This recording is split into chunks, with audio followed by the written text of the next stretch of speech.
Boleh saya tahu ini target herd immunity kita ke depannya akan bisa didapatkan pada saat kapan? Sulit ya saya untuk menyampaikan karena pertama kita ini di samping kekebalan alami, kita tidak termasuk penganut itu. Memang ada negara yang sangat ekstrim. Dia bilang biarlah penularan terjadi besar-besaran gitu ya.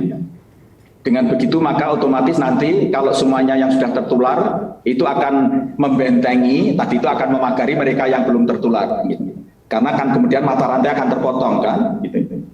Itu ada yang ekstrim tapi nggak banyak negara tertentu. Itu hanya negara yang betul-betul memastikan bahwa fasilitas kesehatan, layanan kesehatan betul-betul sudah sangat bagus, terutama negara-negara Skandinavia ya. Di sana memang sudah sangat bagus sehingga begitu sakit langsung ditangani gitu. Tapi untuk negara-negara yang kondisi fasilitas kesehatannya masih berat gitu, jangankan Indonesia, termasuk negara-negara yang sudah maju pun tidak berani ambil risiko itu. Nah, kemudian alternatifnya apa supaya untuk mengejar herd immunity? Vaksin gitu ya. Vaksinasi. Nah, untuk Indonesia vaksin ini punya problem. Apa? Kita tidak bisa memproduksi vaksin sendiri. Karena kita tidak bisa memproduksi vaksin sendiri, maka harapannya ya beli. Beli artinya berarti kita beli ke pasar internasional kan.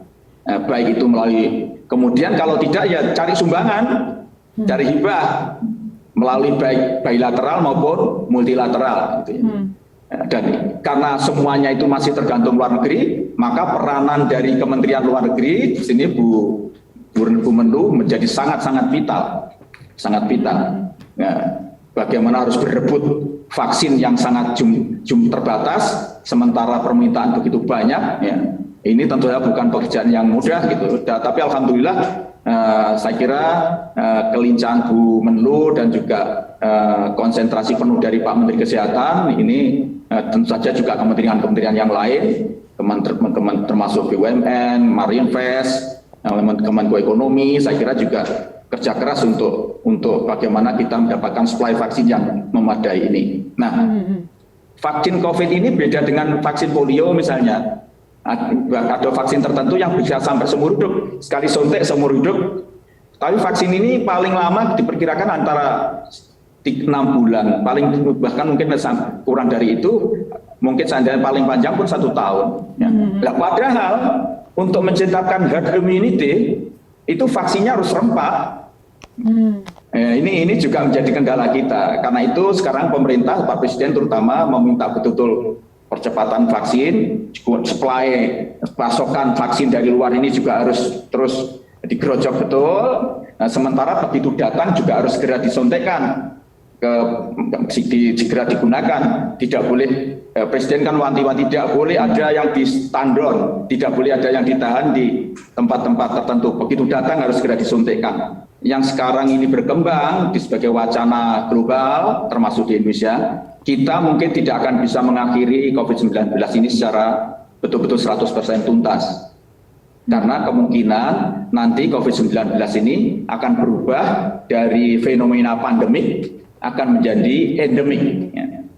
Jadi nanti mungkin akan menjadi secara sporadis kejadiannya itu. Kayak misalnya flu kayak malaria ya. Ada malaria, kemudian demam berdarah ya. Jadi itu sporadis tapi akan terus ada saja gitu. Karena itu kita sekarang ini bersiap-siap untuk menuju dari era pandemi menjadi era endemi. Dan selama era endemi ini terjadi, maka protokol kesehatan itu harus tetap dipatuhi. Salah paling tidak masker. Karena masker inilah yang harus kita menjadi concern kita. Produksi masker semurah mungkin, dengan kualitas sebaik mungkin. Kita harus sedekah masker, berbagi-bagi masker untuk mereka yang memang tidak mungkin beli masker. Dia mungkin bisa beli masker, tetapi ada kebutuhan lain yang jauh lebih penting dibanding sekedar beli masker. Mereka harus diberi sedekah, harus diberi bantuan. Karena itu saya himbau kepada siapa saja yang punya rezeki upayakanlah untuk belanja masker dan kemudian dibagi-bagi kepada mereka-mereka yang membutuhkan, sampai diberi pesan jangan lupa terus untuk memakai masker. Dugaan saya masker ini akan menjadi kebiasaan adat istiadat kita baru, adat istiadat baru yang nanti jangka panjang. Tapi harus diingat barangkali dengan masker ini nanti bukan hanya COVID saja yang bisa lenyap, tapi flu, kemudian juga ISPA, infeksi saluran pernafasan atas mungkin juga akan semakin berkurang. Jadi masker ini seharusnya harus menjadi bagian dari budaya baru kita. Karena itu kreativitas di bidang permaskeran juga harus diciptakan. Mungkin nanti harus ada kontes masker, kemudian juga ada riset-riset tentang masker, bagaimana masker yang aman tetapi juga tidak membebani, dan terutama ada aspek kosmetisnya, ya, masker aspek kosmetisnya, bagaimana orang bermasker membuat lebih cantik seandainya tanpa masker misalnya. Jadi mestinya harus ada semacam kreasi-kreasi, inovasi-inovasi, invensi baru yang berkaitan dengan masker ini. Dan ini saya mohon semuanya betul-betul memenuhi anjuran Presiden tadi. Ya kalau tidak bisa 5M, 3M.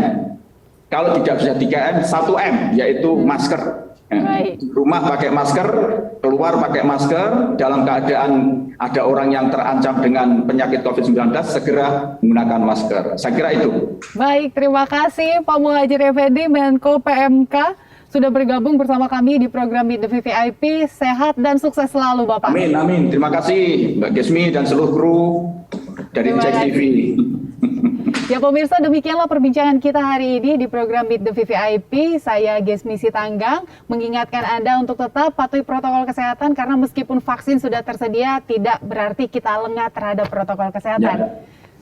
Saya Gesmi Sitanggang dan sampai jumpa.